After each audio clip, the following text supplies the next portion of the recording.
روزه کلمه فارسی بوده، در زبان عربی آن را صوم میگویند که در آیات قرآن و احادیث گوهربار پیامبر خدا صلی الله علیه و سلم با این لفظ یاد می شود، یعنی با لفظ صوم یاد می شود.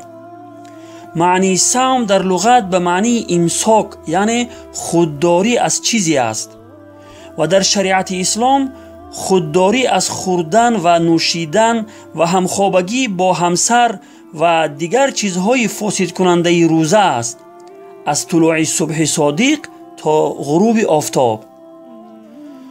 روزه گرفتن در ماه رمضان یکی از رکنهای اسلام بوده، با دلیل‌های قطعی و روشن بر مسلمان عاقل و بالغ فرض عین شده است و کسی که فرض بودن آن را قبول نداشته باشد به اتفاق تمام فقها و مجتهدین از دایره اسلام خارج است و او را مسلمان شمرده نمی شود. و اگر فرض بودنش را قبول داشته باشد اما از جهت سستی و بی‌پروایی روزه نگیرد، فاسق و فاجر و بدترین انسان در پیشگاه خداوند به شمار می رود و ایمان چنین انسان در خطر است. و حافظ شمس الدین ذهبی رحمه الله می فرماید که به اتفاق تمام علما شخصی که روزه رمضان را به عذر ترک کند از شراب نوش و زناکار هم بدتر است. العیاذ بالله.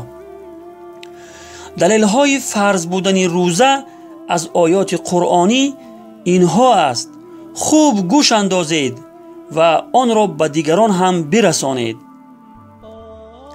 خداوند در آیت 183 سوره بقره می فرماید: استعیذ بالله یا ایها الذین آمنوا کتب علیکم الصیام کما کتب علی الذین من قبلکم لعلکم تتقون.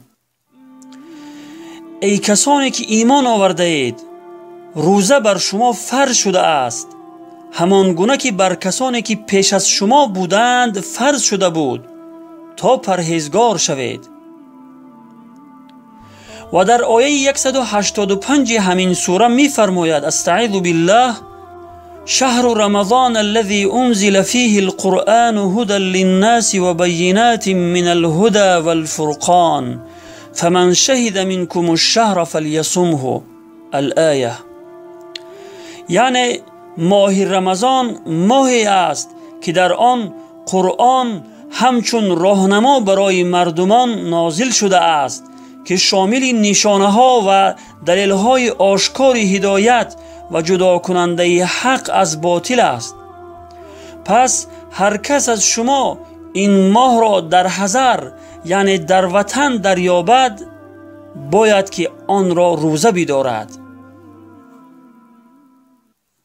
روزه‌داری حکم شرع و سنت است، جزو رکن دین برای امت است. 11 ماه غرق بودی در گناه، فرصت است 1 ماه که برگردی به راه.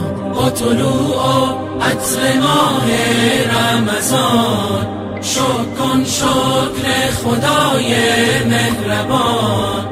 ماه تسکین دل است، ماه سیام، گر ز دل باشد تراویح